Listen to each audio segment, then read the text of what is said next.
Assalamualaikum warahmatullahi wabarakatuh. Selamat pagi adik-adik mahasiswa yang dirahmati Allah. Saya harap semuanya masih tetap semangat untuk mengikuti perkuliahan sejarah pemikiran ekonomi Islam. Nah, pembahasan kita hari ini mengenai pemikiran ekonomi Islam masa kemapanan ekonomi. Ya, di sini saya buat satu karena masa kemapanan ekonomi ini nanti akan kita bagi ke dalam dua pertemuan karena ada 6 tokoh yang akan kita bahas. Jadi, hari ini nanti kita lebih kepada tiga tokoh dulu. Nanti minggu depan kita sambung 3 tokoh lagi. Jadi saya buat di sini masa kemapanan 1. Ya, fase kemapanan ekonomi pada masa ini negara sudah mencapai ataupun sudah berada pada puncak kemakmuran. Terutama para pengusaha sudah banyak yang sukses, namun mereka sudah banyak yang terlena dengan kemewahan dunia sehingga esensi moral menjadi menurun. Jadi oleh karena itu karakteristik pada pemikiran ekonomi Islam masa kemapanan ini lebih kepada etika ekonomi baik mikro maupun makro. Nah, selain itu juga lebih kepada pematangan teori ekonomi baik menyangkut perilaku konsumen, teori produksi, teori harga, konsep uang, konsep tabungan, evolusi pasar, pajak, inflasi, hingga kepada pembahasan perdagangan internasional. Nah, periode ini terjadi pada masa pertengahan Daulah Abbasiyah sampai akhir masa Abbasiyah. Nah, di antara tokoh-tokoh yang akan kita perbincangkan dalam masa ini ada 6 tokoh. Yang pertama ada Abu Hamid Al-Ghazali, kemudian Nasiruddin At-Tusi, Ibnu Taimiyah, Asy-Syatibi, Ibnu Khaldun, dan Al-Makrizi. Namun di sini kita nantinya akan fokus ke dalam 3 tokoh ini. Ya, Al-Ghazali, Nasiruddin At-Tusi, dan Ibnu Taimiyah. Oke, langsung saja kita lihat biografi singkat dari Imam Al-Ghazali. Ya, kita sudah pernah dengar ataupun sudah sering mendengar nama Al-Ghazali karena beliau tidak hanya terkenal di kalangan ekonomi, tetapi beliau juga terkenal di kalangan filsafat dan tasawuf, tapi lebih kepada tasawufnya nanti. Jadi nama lengkap dari Imam Al-Ghazali adalah Hujjat al-Islam Abu Hamid Muhammad bin Muhammad Al-Tursi Al-Ghazali yang lahir di Tus, sebuah kota kecil di Khurasan, Iran pada tahun 450 Hijriah. Jadi sejak kecil Imam Al-Ghazali ini sudah terlibat ataupun sudah menggeluti dunia tasawuf. Dan beliau tumbuh dan kembang dalam asuhan seorang sufi setelah ayahnya yang juga seorang sufi meninggal dunia. Jadi sudah terbiasa dengan lingkungan sufi. Kemudian pemikiran-pemikiran beliau juga lebih kepada tasawuf. Ya, nah ini tolong nanti dibacakan aja.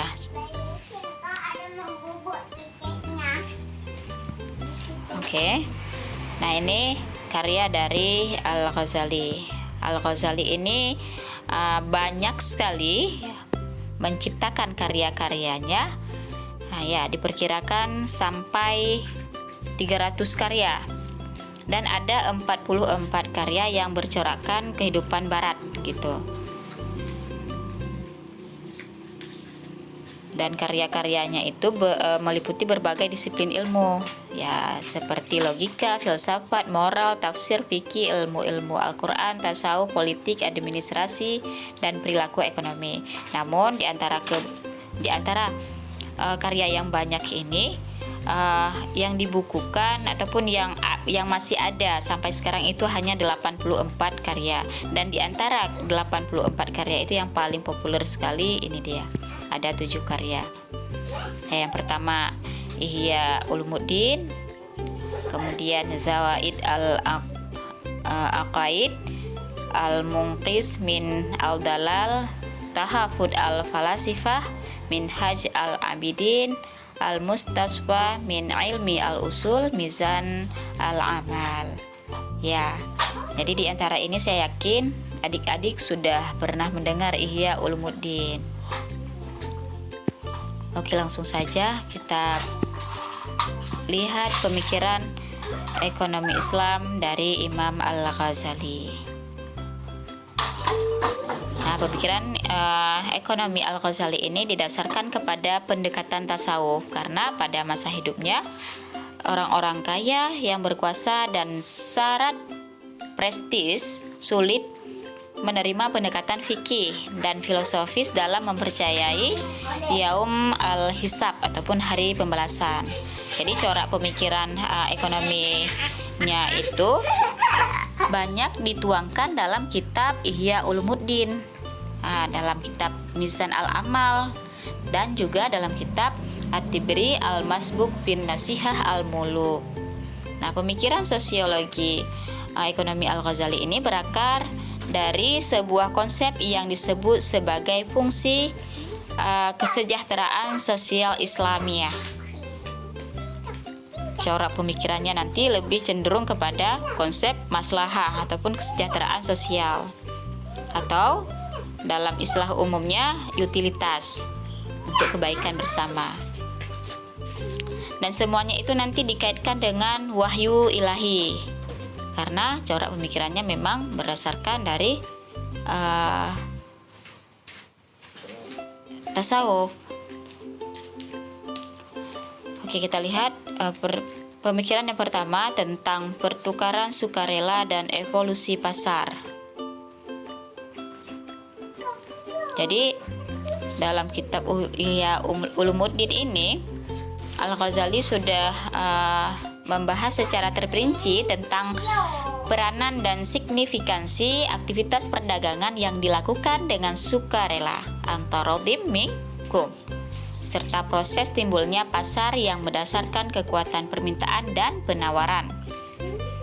Jadi konsepnya itu meliputi yang pertama permintaan, kemudian penawaran, harga, dan laba. Semuanya itu nanti tergantung kepada hukum alam. Kemudian yang kedua ada etika perilaku pasar. Jadi menurut Al-Ghazali, pasar harus berfungsi berdasarkan etika dan moral para pelaku. Secara khusus, beliau memperingatkan larangan mengambil keuntungan dengan cara menimbun makanan dan barang-barang kebutuhan dasar lainnya. Nah, penimbunan barang merupakan kezaliman yang besar, terutama di saat terjadinya scarcity ataupun kelangkaan. Nah, perilaku seperti itu sangat dikutuk oleh Al-Ghazali, dan beliau juga sangat melarang terhadap kemubaziran ataupun kemewah-mewahan, karena pada saat itu para pengusaha sukses itu sudah sudah tergiur dengan urusan kemewahan dunia. Pemikiran ekonomi Al-Ghazali yang kedua tentang aktivitas produksi. Jadi di sini ada 3 poin yang berkaitan dengan aktivitas produksi. Yang pertama, ada produksi barang-barang kebutuhan dasar sebagai kewajiban sosial. Yang kedua, hierarki produksi. Yang ketiga, tahapan produksi, spesialisasi, dan keterkaitannya. Ya, dalam hierarki produksi,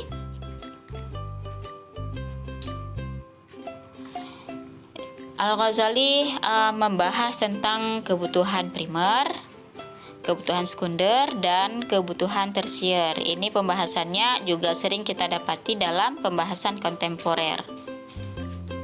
Jadi secara garis besarnya, beliau membagi aktivitas produksi ke dalam 3 kelompok. Yang pertama ke dalam kelompok industri dasar.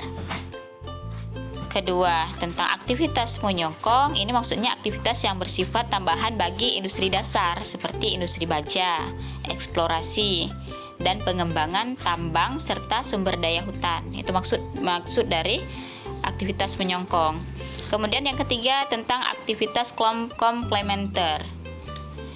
Ini berkaitan dengan industri dasar di atas. Maksudnya industri dasar yang pertama seperti penggilingan, pembakaran, produksi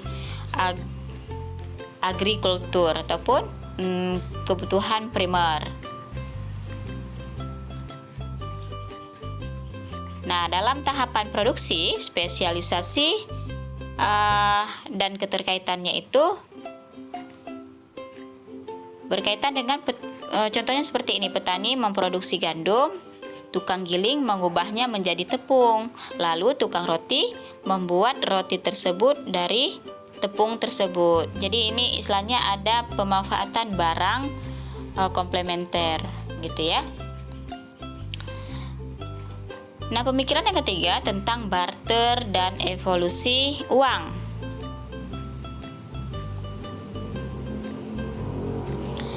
Jadi menurut beliau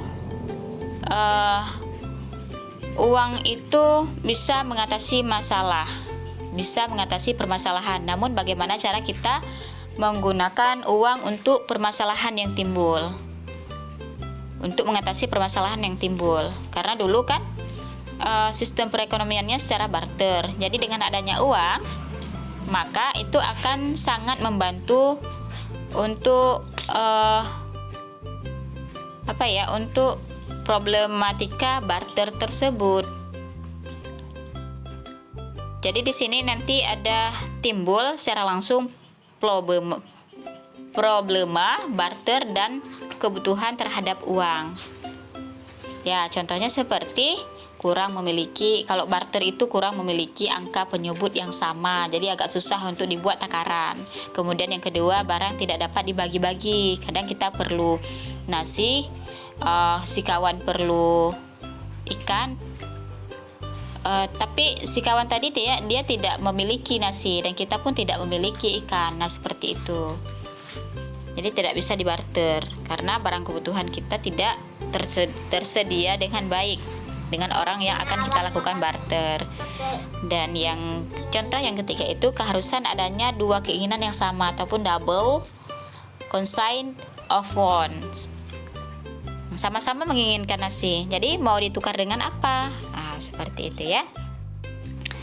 Nah, yang kedua tentang larangan menimbun uang. Ya, money hoarding. Jadi tidak boleh menimbun uang karena uang itu memang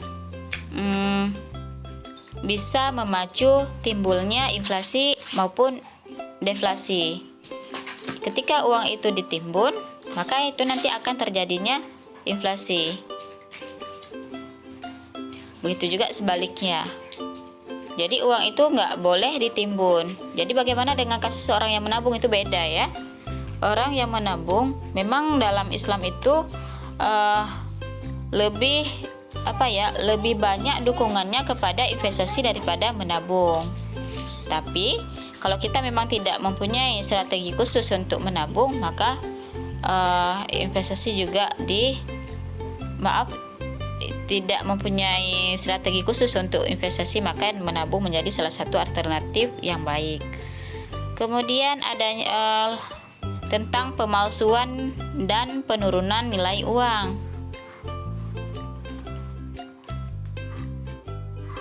Jadi mengenai penurunan nilai uang, Al-Ghazali ini mengatakan bahwa suasana logam campuran merupakan unit uang yang sama sekali tidak mengandung perak, hanya polesan atau dinar yang tidak mengandung emas. Jika sekeping koin mengandung sejumlah perak tertentu, tetapi dicampur dengan tembaga dan itu merupakan koin resmi dalam negara, maka hal ini dapat diterima, baik muatan peraknya diketahui ataupun tidak, karena standar bakunya diresmikan oleh negara.